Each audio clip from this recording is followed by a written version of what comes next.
देख रहे न्यूज 18 में हूं आपके साथ मेनका चौधरी और इस वक्त बड़ी खबर प्रयागराज से आ रही है। हाईकोर्ट में श्री कृष्ण जन्मभूमि और शाही ईदगाह मामले में सुनवाई हुई। ये सुनवाई कोर्ट कमिश्नर की नियुक्ति को लेकर हुई।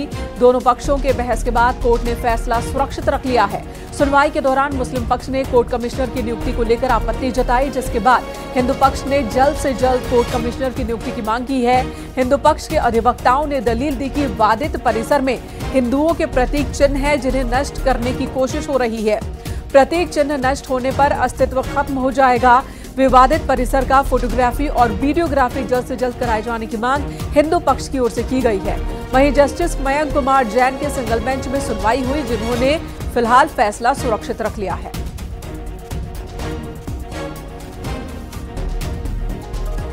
मामले में आज सुनवाई हुई और जिसमें विशेष रूप से हमने मांग की थी कि कोर्ट कमीशन नियुक्त कर दिया जाए, तो माननीय न्यायालय के द्वारा इस विषय को सुन लिया गया है।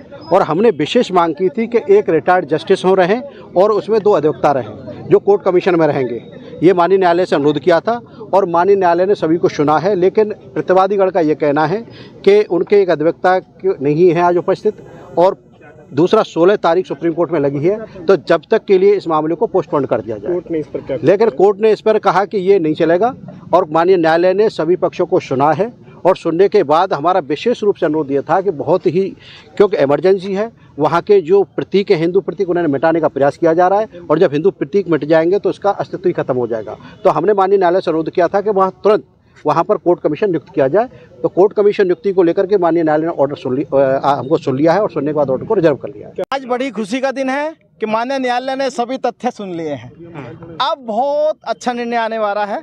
श्री कृष्ण जन्मभूमि मुक्त का समय आ गया है। अयोध्या हुई हमारी, अब है मथुरा की बारी। सर्वे ऑर्डर के लिए अब आयुक्त की नियुक्ति के लिए आदेश आने जा रहा है। उसमें बहस हो चुकी है। विपक्षी पार्टी ने ऑब्जेक्शन लगाने का प्रयास किया था, परंतु माननीय न्यायालय ने कहा कि बार बार समय नहीं दिया जाएगा और हमारे सभी हिंदू पक्ष का तथ्य सुना है और अब हमें उम्मीद है। सर्वेश दुबे हमारे सहयोगी प्रयागराज से इस वक्त हमारे साथ जुड़ चुके हैं। सर्वेश, सुनवाई पूरी हुई, फैसला भी सुरक्षित रख लिया गया।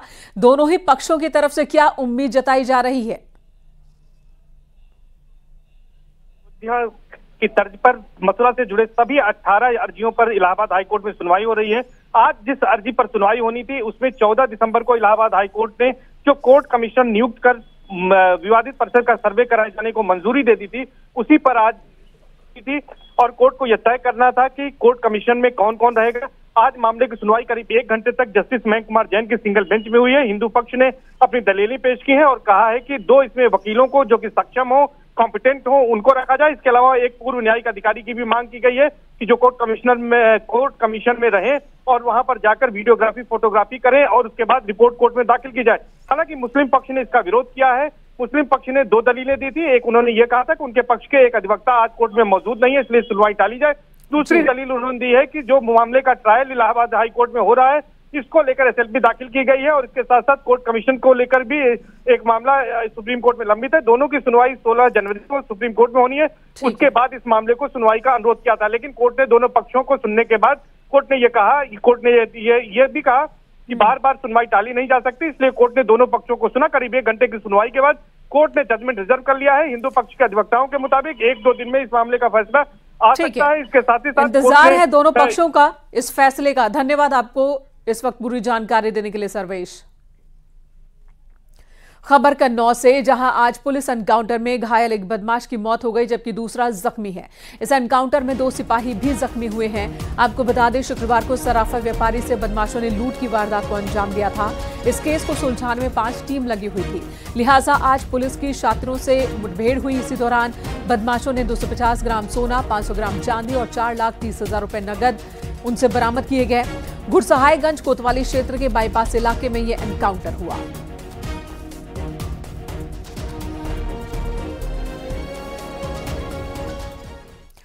इस मामले पर एडीजी कानपुर जोन आलोक सिंह ने न्यूज 18 से बातचीत के दौरान क्या कुछ बताया है, वो हम आपको बताते हैं। कन्नौज में सराफा व्यापारी के साथ लूट और हत्या के बाद से पुलिस ने एक स्ट्रेटजी तैयार की, जिसके तहत आज पुलिस को बड़ी सफलता मिली। क्या है ये सफलता, ये जानने के लिए एडीजी श्री आलोक कुमार सिंह सर हमारे साथ हैं। सर, क्या ये पूरा मामला था और कैसे आप पहुंचे तक? पिछले शुक्रवार को 5 तारीख को एक परिवार है जो वहाँ पर सराफे का काम करता है। ये तीनों लोग अपनी मोटरसाइकिल से घर वापस आ रहे थे दुकान बंद करके। अचानक इनके ऊपर मोटरसाइकिल पे 2 अपराधी आते हैं और इनको गोली मारते हैं और इनसे जो नकदी और ज्वेलरी का बैग है वो छीन लेते हैं। बड़ी दुर्भाग्यपूर्ण घटना थी। इसमें एक यंग बच्चे की अयाज की बाद में डेथ हो जाती है। इसको चैलेंज के रूप में लिया गया और एक एसपी कन्नौज की नेतृत्व में एक टीम तैयार की गई जिसने अलग अलग आयामों को देखते हुए 6 अलग अलग टीम अलग अलग डायरेक्शंस में काम किया। बहुत सारा सीसीटीवी फुटेज था, बहुत सारी इलेक्ट्रॉनिक एविडेंस थी जिसका सबका आंकलन किया गया, कोलेशन किया गया और उसके बाद लगातार बदमाशों के जो ग्रुप्स थे उनके ऊपर ज़ीरो इन किया गया। आज सुबह कन्नौज की टीम को सफलता मिली जब उन्होंने जो एक चांस एनकाउंटर हुआ वो पुलिस के साथ हुआ। ये बदमाश जो है उस एरिया में समदन एरिया में गुरसागंज के जा रहे थे।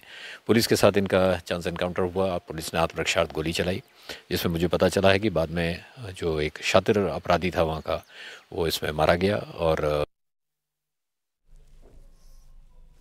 बुलंदशहर में गैर इरादतन कत्ल में वांछित बदमाश से पुलिस की मुठभेड़ हुई और एनकाउंटर में पुलिस की गोली लगने से बदमाश जख्मी हो गया। इसका नाम सचिन उर्फ अमित बताया जा रहा है। आपको बता दें, थाना ककोड़ से धारा 304 के तहत शातिर वांछित चल रहा था और पिछले लंबे समय से पुलिस को सचिन की तलाश थी। बदमाश ने पुलिस टीम पर फायरिंग की और जवाबी कार्रवाई में पुलिस की गोली लगने से वो जख्मी हो गया। अपने गांव से वह स्टेशन की तरफ जा रहा है। अगर समय से पुलिस द्वारा प्रयास किया जा सके तो पकड़ा जा सकता है। इसी सूचना पर कार्रवाई करते हुए थाना मोबाइल द्वारा इस रास्ते पर गश्त करी गई। गश्त के दौरान एक संदिग्ध व्यक्ति आता हुआ दिखाई दिया जिसको थाना पुलिस द्वारा रोकने का प्रयास किया गया। अपने आप को पुलिस द्वारा घिरा हुआ देखते हुए उसने भागने का प्रयास किया। पुलिस द्वारा इसे पकड़ने का प्रयास किया गया। इसके द्वारा पुलिस के ऊपर फायर किया गया। आत्मरक्षार्थ की फायर में यह संदिग्ध व्यक्ति घायल हुआ। इधर शामली में एक बार फिर एसटीएफ की छापेमारी हुई। एसटीएफ ने छापा मारकर आईएसआई के एजेंट को नकली करेंसी के साथ गिरफ्तार किया।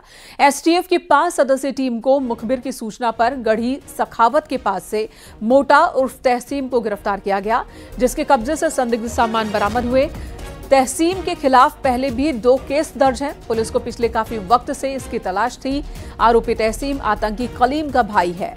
पुलिस के मुताबिक तहसीम का पाकिस्तान आना जाना रहा है और उसके पाकिस्तानी हैंडलर से सीधे संबंध रहे हैं। गिरफ्तार अभियुक्त का नाम तहसीम उर्फ मोटा है तथा ये थाना कोतवाली शामली का रहने वाला है। विस्तृत पता इत्यादि प्रेस विज्ञप्ति में दी गई है। पूछताछ के दौरान इसने बताया कि ये और इसका भाई जो कलीम है ये पाकिस्तान आते जाते रहते हैं तथा वहां इनकी मुलाकात आईएसआई हैंडलरों से हुई, जहां इन लोगों को ये लालच दिया गया कि हम तुम्हें आवश्यक संसाधन, पैसा तथा कुछ असलाह इत्यादि देंगे और उसका उपयोग आप भारत में विभिन्न जगहों पे विध्वंसकारी घटनाएं कारित करने में लगाएं तथा यहां जगह जगह सांप्रदायिक सौहार्द को बिगाड़ने की कोशिश करें। तहसीम और इसका भाई फर्जी सिम प्राप्त कर व्हाट्सएप के जरिए आईएसआई एजेंट दिलशाद और मिर्जा के संपर्क में भी थे। इधर गाजियाबाद में सराफा की दुकान का शटर तोड़कर लाखों के गहने पर चोरों ने हाथ साफ किया। चोरी की वारदात को अंजाम देने वाले 14 से 15 शातिर सीसीटीवी कैमरे में रिकॉर्ड हुए। पीड़ित के मुताबिक दुकान के 50 से 60 लाख रुपए के गहने चोरी हुए हैं। लोनी बॉर्डर थाना क्षेत्र में नकाबपोश बदमाशों ने संटू सोनी ज्वेलर्स की दुकान पर धावा बोला है। तस्वीरें भी आप देख सकते हैं। दुकान मालिक के मुताबिक बुधवार सुबह उनके पास फोन आया कि उनके शोरूम का शटर टूटा हुआ है। जब वो मौके पर पहुंचे तो पता चला कि लाखों की चोरी हो चुकी है। राम विहार मार्केट बेटा बंद फाटक का ये मामला है। ये तस्वीरें भी आपके सामने हैं। 50 से 60 लाख रुपए के गहने चोरी हुए हैं। एक दो नहीं बल्कि आप यहां पर देख सकते हैं 8 की संख्या में बदमाश जो कि दुकान पर पहुंचते हैं, शटर का ताला तोड़ते हैं और बहुत ही इत्मीनान से, जैसे कि इन्हें पता हो कि इस वक्त कोई आता जाता नहीं, किसी की नजर नहीं पड़ेगी, किसी को कोई भनक नहीं होगी, बड़े ही आराम से ये शटर का ताला तोड़ते हैं, फिर दाखिल होते दुकान में और चोरी करते हैं।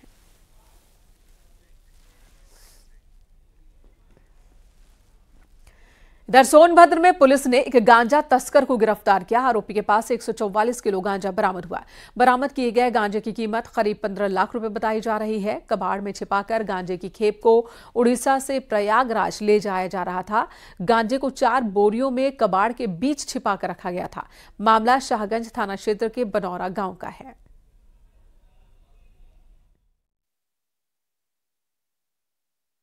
इसमें 3 अभियुक्तों की गिरफ्तारी की है। तीनों नई उम्र के लड़के हैं। 2 इनमें उड़ीसा के रहने वाले हैं और एक उत्तर प्रदेश में प्रयागराज का रहने वाला है।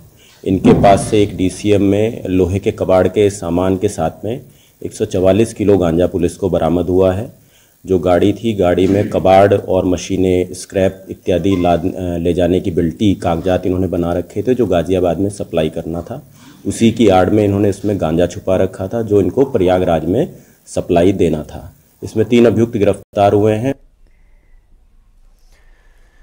इधर नोएडा में एसटीएफ लखनऊ और पुलिस ने ज्वाइंट कार्रवाई की। विदेशों में ऑनलाइन ठगी करने वाले फर्जी कॉल सेंटर का खुलासा किया। 25 लोगों को गिरफ्तार किया गया। 34 mobile phone, laptop, internet router, 4 गाड़ियां और 22 कंप्यूटर बरामद किए गए। टीएफएन पोर्टल से EYE बीम सॉफ्टवेयर की मदद से कॉल सेंटर पर ये कॉल करते थे। सिस्टम हैक कर आईपी एड्रेस कॉम्प्रोमाइज्ड के नाम पर लोगों से ठगी करते थे।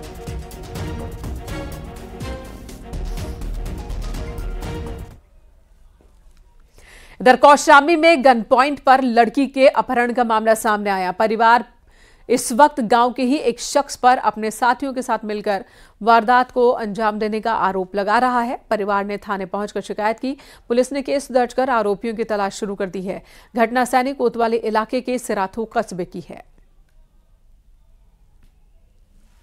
तहरीर थाना सैनी पे प्राप्त हुई थी। उसके आधार पर थाना सैनी पे सुसंगत धाराओं में मुकदमा पंजीकृत कर लिया गया है। विवेचनात्मक कार्रवाई प्रचलित है। इसमें अनावश्यक कार्रवाई की जा रही है। पुलिस में तहरीर बदलने का आरोप नहीं, ऐसा कोई मामला मेरे संज्ञान में नहीं आया। यदि ऐसा कोई है इसमें जांच करके आवश्यक कार्रवाई की जाएगी। गोली मारकर हत्या कर दी। इसके बाद आरोपी पति ने भी खुद को गोली मार ली। इस वारदात से आसपास सनसनी मच गई। सूचना पर पहुंची पुलिस ने शव को कब्जे में लेकर पोस्टमार्टम के लिए भेजा। फिलहाल पुलिस मामले की जांच में जुटी है। मामला अमरोहा के मंडी धनौरा का है।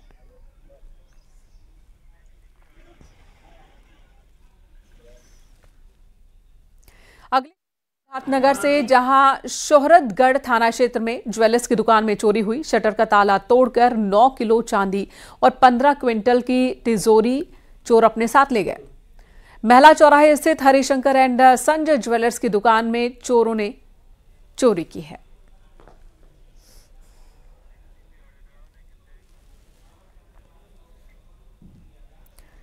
इधर बुलंदशहर में शातिरों ने 4 अलग अलग जगहों पर चोरी की वारदात को अंजाम दिया। 3 चोरियां जंक्शन चौकी के पास 3 अलग अलग घरों में हुई, जबकि चौथी चोरी बाईपास के नजदीक बिल्डिंग मटेरियल के एक गोदाम में हुई है। शातिरों ने लगभग 10 लाख रुपए के कैश और सामान पर हाथ साफ किया।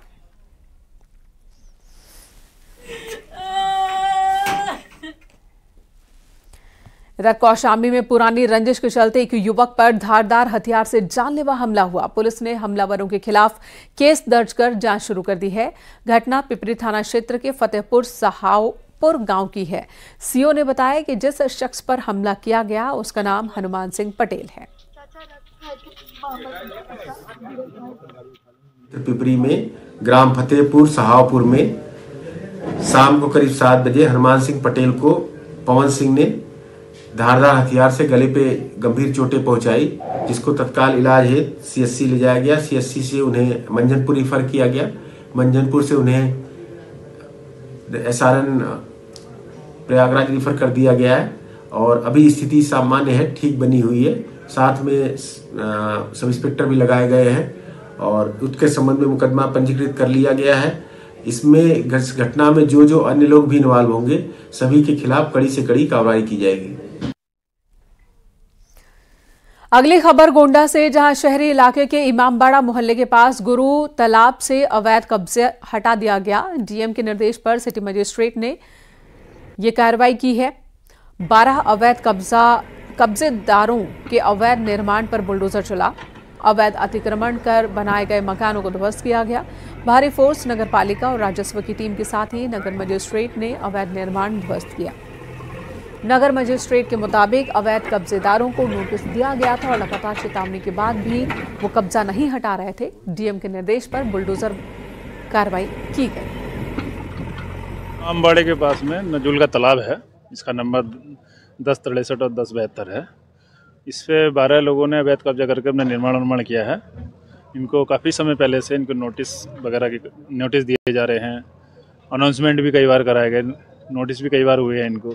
इसके बावजूद इन लोगों ने अपना अवैध कब्जा नहीं हटाया, तो आज प्रशासन की कार्रवाई के द्वारा इसको अवैध कब्जे को हटाया जा रहा है, तालाब को खाली कराया जा रहा है। ये लगभग 12 कब्जेदार हैं, 12 अवैध कब्जेदार। इधर महाराजगंज के मंसूरगंज गांव में सड़क किनारे युवक का शव संदिग्ध परिस्थितियों में पेड़ से लटका हुआ मिला। लोगों की सूचना के बाद मौके पर पहुंची पुलिस ने परिजनों की मौजूदगी में शव को कब्जे में लेकर पोस्टमार्टम के लिए भेजा। परिवार ने बताया कि मृतक विजय चौहान को किसी ने रात में फोन कर बुलाया था। सुबह उठने पर घर से थोड़ी दूर सड़क किनारे एक आम के पेड़ से रस्सी के सहारे युवक की लाश मिली। घटना के बाद से ही गाँव में हंगामा मचा है। आप सभी को अवगत कराना है कि आज दिनांक 11 जनवरी 2024 को सुबह करीब 7 बजे थाना पनियरा पुलिस को ग्राम मंसूरगंज खुर्द निवासिनी कबूतरा देवी ने यह सूचना दी कि उनके 22 वर्षीय पुत्र विजय चौहान की लाश उनके घर के सामने स्थित आम के पेड़ पर लटकती हुई पाई गई है। सूचना प्राप्त होते ही तत्काल पुलिस ने मौके पर पहुंचकर शव को अपने कब्जे में ले लिया। मृत्यु का कारण जानने के लिए शव को पोस्टमार्टम की कार्रवाई के लिए भेज दिया गया है। मौके पर शांति व्यवस्था कायम है। अग्रिम विधिक कार्रवाई की जा रही है। कानपुर से खबर, जहां आईआईटी में एमटेक के एक स्टूडेंट ने खुदकुशी की है। मेरठ के छात्र विकास मीणा ने फांसी लगाकर जान दी। एमटेक सेकेंड ईयर का ये छात्र था। कल्याणपुर पुलिस ने शव को कब्जे में ले लिया है। हॉस्टल वार्डन सी ब्लॉक के छात्रों से पूछताछ की जा रही है। 1 महीने के अंदर सुसाइड की ये दूसरी घटना है। ओडिशा की डॉक्टर पल्लवी ने भी इससे पहले हॉस्टल में आत्महत्या कर ली थी।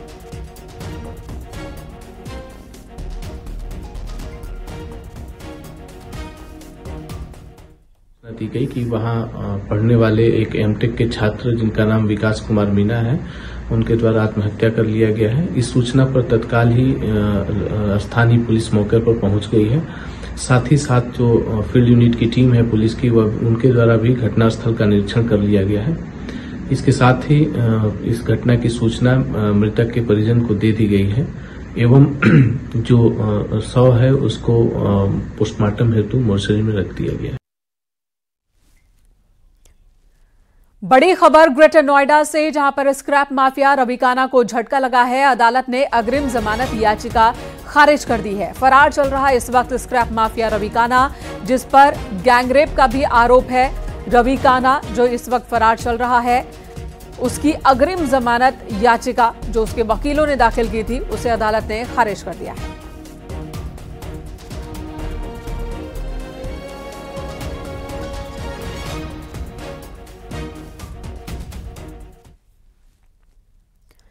अगली खबर ललितपुर से, जहां बीए द्वितीय वर्ष की छात्रा ने फांसी लगाकर आत्महत्या कर ली है। मृतका के भाई ने एक युवक पर बहन को कॉल और अश्लील मैसेज भेजने के आरोप लगाए।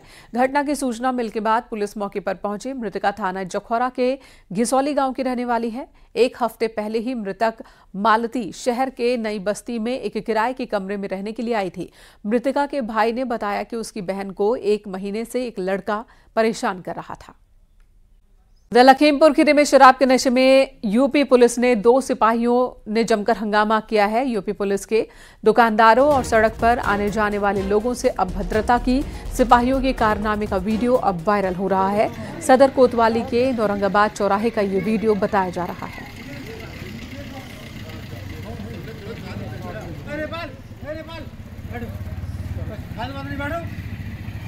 क्या हो गया? रुकेंगे यहाँ एक और